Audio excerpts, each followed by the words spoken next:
Hello बच्चों, स्वागत है आपका अपनी class exam study with you में। बच्चों, अभी तक हम लोगों ने जो वो कक्षा 12वीं के राजनीति विज्ञान के जो आपका 6 मार्च के दिन पेपर होने वाला है उसके बहुत सारे इंपॉर्टेंट क्वेश्चन डिस्कस किए हैं।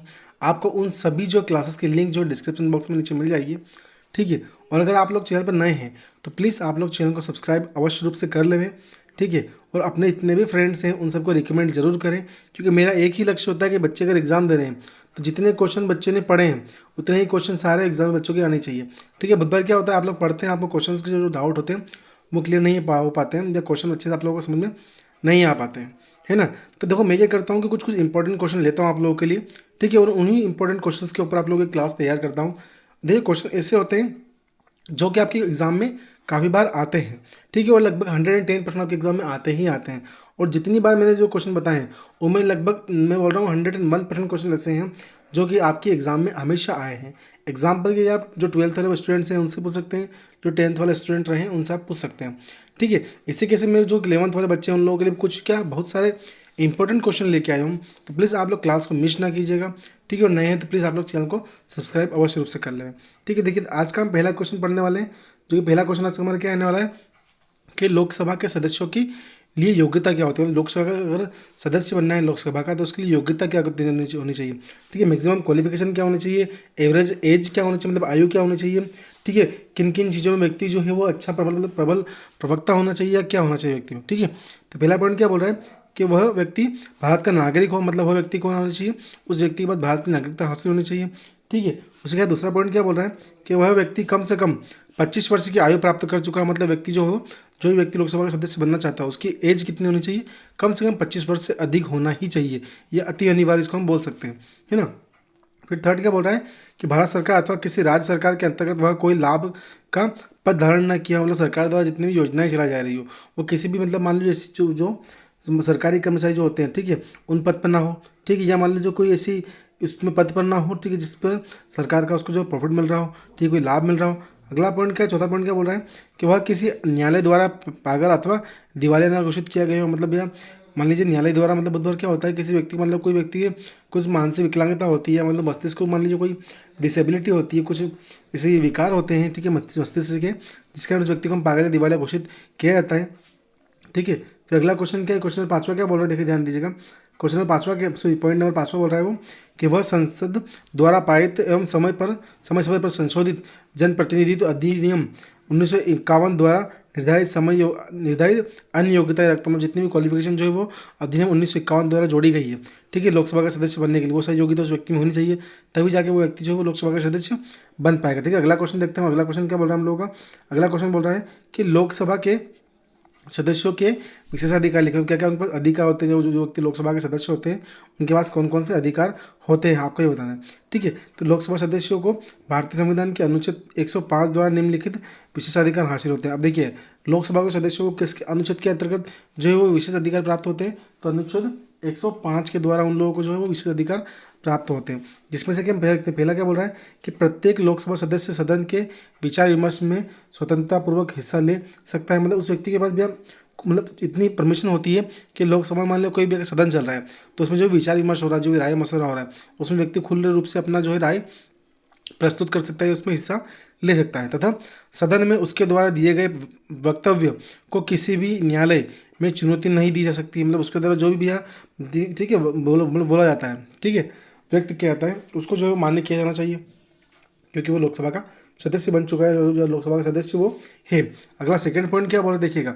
सेकंड पॉइंट में वो कह रहा है हम लोगों को कि जो व्यक्ति अधिवेशन के दौरान तथा उसके 40 दिन पहले तथा 40 दिन बाद तक दीवानी मामलों के लोकसभा सदस्यों को बंदी नहीं बनाया जा सकता, ठीक है। मतलब जो व्यक्ति लोकसभा सदस्य उसके 40 दिन पहले से और 40 दिन बाद तक उस व्यक्ति को जो है बंदी नहीं बनाया जाता है, ठीक है। उसका थर्ड पॉइंट क्या बोल रहा है देखिएगा कि फौजदारी मामलों में किसी भी लोकसभा सदस्य की गिरफ्तारी लोकसभा अध्यक्ष स्पीकर से पूर्व अनुमति लेकर ही की जा सकती है। मतलब मान लीजिए किसी कोई कानून है, ठीक है, मान लीजिए कोई अगर उसने अपराध किया है तो उसकी स्वीकृति आपको किससे लेनी पड़ेगी, लोकसभा के सदस्य को। अगर आपको मान लीजिए कुछ कार्रवाई करनी है तो आपको स्पीकर से पहले, जो स्पीकर मतलब लोकसभा का जो अध्यक्ष होता है उसको स्पीकर बोलते हैं ना, ध्यान दीजिएगा।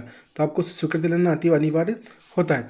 इसी के साथ अगला पॉइंट अगला क्वेश्चन देखते हैं। अगला क्वेश्चन क्या बोल रहा है कि लोकसभा की कौन कौन सी शक्तियाँ हैं, मतलब लोकसभा में सदस्य शक्तियाँ कौन कौन सी होती है, लोकसभा के जो सदस्य होते हैं उनके पास कौन कौन सी शक्तियाँ होती है ना।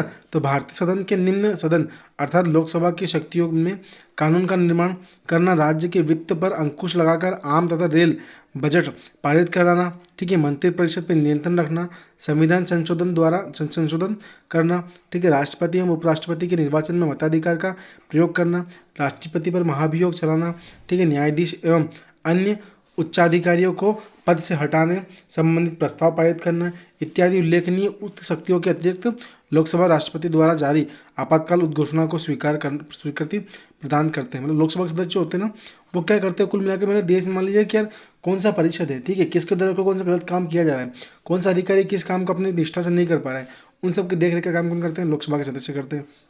ठीक है, वो पूरी तरह किसके अधीन काम करते हैं, तो वो राष्ट्रपति के अधीन काम करते हैं। ध्यान दीजिएगा। अगला क्वेश्चन देखते हैं, अगला क्वेश्चन क्या बोल रहे हैं, देखिए फटाफट। अगला क्वेश्चन बोल रहा है कि लोकसभा राज्यसभा से श्रेष्ठ क्यों है, स्पष्ट कीजिए। देखिए क्या बोल रहा है, लोकसभा विभिन्न दृष्टिकोण से राज्यसभा से श्रेष्ठ है। मतलब बहुत सारे ऐसे पॉइंट व्यू है, अगर उनको देखिए हम बिंदुओं को अगर ध्यान में रख के मद्देनजर रख के काम करते हैं हम लोग, तो क्या बोल रहे हैं कि बहुत सारे ऐसे पॉइंट है जिनको हम लोग अगर देखते हैं तो राज्यसभा जो होती है वो लोकसभा जो है उससे अच्छी होती है, राज्यसभा से अच्छी क्या होती है, लोकसभा होती है।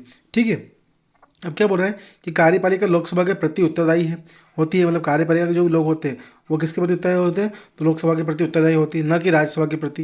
भाई लोकसभा के जो व्यक्ति हैं वो लोकसभा के प्रति उत्तरदायी होंगे, राज्यसभा के प्रति, राज्यसभा के जो लोग हैं वो राज्यसभा के प्रति उत्तरदायी होंगे। ठीक है, यदि लोकसभा चाहे तो मंत्रिपरिषद के खिलाफ अविश्वास प्रस्ताव पारित करा के उसे अपदस्थ कर सकती है, मतलब पद से हटा सकती है। ठीक है, परंतु राज्यसभा को यह शक्ति हासिल नहीं होती है। साधारण विधेयक के संबंध में हालांकि लोकसभा एवं राज्यसभा की शक्तियाँ बराबर होती है। ठीक है, अगर देखो हम शक्तियों की बात करें, पावर की बात करें, तो लोकसभा और राज्यसभा दोनों की क्या होती है, इक्वल होती है, मतलब कि बराबर होती है। ठीक है, लेकिन फिर भी राज्यसभा साधारण विधेयक को अधिकतम 6 माह की समयावधि तक रोक सकती है। ठीक है, धन विधेयक सिर्फ लोकसभा में ही प्रस्तुत किया जाता है। देखो भैया, बजट कहाँ प्रस्तुत किया जाता है, तो आपको तो भैया लोकसभा में प्रस्तुत किया जाता है आपका। ठीक है, वित्त मामले पर सिर्फ लोकसभा का ही नियंत्रण होता है। मतलब जो पैसे संबंधित जितने मामले होते हैं उस पर किसका जो भी नियंत्रण होता है, तो उस पर केवल और केवल लोकसभा का ही नियंत्रण होता है ना, राज्यसभा का नहीं। उक्त विवरण से स्पष्ट हो जाता है कि लोकसभा राज्यसभा की अपेक्षा श्रेष्ठ होती है। ये कुछ नहीं है, दोनों को पावर बराबर होती है, परंतु क्या होता है कि लोकसभा जो होता है ना उसको भी मंत्रिमंडल जो होता है, ठीक है, मंत्रिमंडल अपना सही से काम नहीं कर रहा है तो उनको पदस्थ मतलब उससे हटाने की भी उनके पास क्या होती है, पावर होती है। उसके बाद उनके पास ये शक्तियाँ होती है कि जितना भी धन संबंधी, जितनी वित्त संबंधी जितनी भी वह बातें होती है, या ठीक है, जितनी भी वार्ता होगी वो सब कहाँ पे होगी, वो सब लोकसभा के अंतर्गत ही होगी। अब ध्यान दीजिएगा। अगला क्वेश्चन देखते हैं, अगला क्वेश्चन क्या बोल रहा है, देखिएगा कि राज्यसभा के गठन की प्रक्रिया लिखिए। अब राज्यसभा के गठन की प्रक्रिया कौन कौन सी है, तो भारतीय सदन के 6 सदन अर्थात राज्यसभा में अधिकतम 250 सदस्य हो सकते हैं। देखिए अगर क्वेश्चन आता है और पूछता है आपसे कि राज्यसभा के सदस्यों की संख्या कितनी है, तो देखिए मैं इसको हाईलाइट करता हूँ। राज्यसभा के सदस्यों की संख्या कितनी होती है, 200, अधिकतम 250, मतलब मैक्सिमम बोल सकते हैं इसको कि हाईएस्ट कितनी हो सकती है, 250 हो सकती है। ठीक है, जिसमें 12 सदस्यों को राष्ट्रपति द्वारा मनोनीत किया जाता है। 250 सदस्य अधिकतम हो सकते हैं, परंतु उसमें से 12 व्यक्ति किसके द्वारा चुने जाते हैं, राष्ट्रपति के द्वारा चुने जाएंगे, किसमें, राज्यसभा में। ठीक है, भारत के राष्ट्रपति द्वारा मनोनीत ये 12 सदस्य साहित्य, विज्ञान, कला अथवा समाज सेवा के क्षेत्र में विशेष योगदान देने वाले व्यक्ति होते हैं। मतलब इनको बोल सकते हैं हम लोग क्या, व्यक्ति वो होते हैं जिनको प्रत्येक हम बोल सकते हैं दिशा का, प्रत्येक फील्ड का जिनको क्या होता है, अनुभव होता है, नॉलेज होता है उनको। ठीक है ना। शेष सदस्य विभिन्न राज्यों के प्रतिनिधि होते हैं। मतलब जितने भी जो इन 12 सदस्यों को छोड़ के जो भी व्यक्ति होते हैं वो क्या करते हैं, जितने भी राज्य उन सब राज्यों के क्या होते हैं, प्रतिनिधि होते हैं। प्रतिनिधि मतलब इसको हम बोल सकते हैं जो राज्य में काम करते हैं, राज्य को चलाने का काम करते हैं।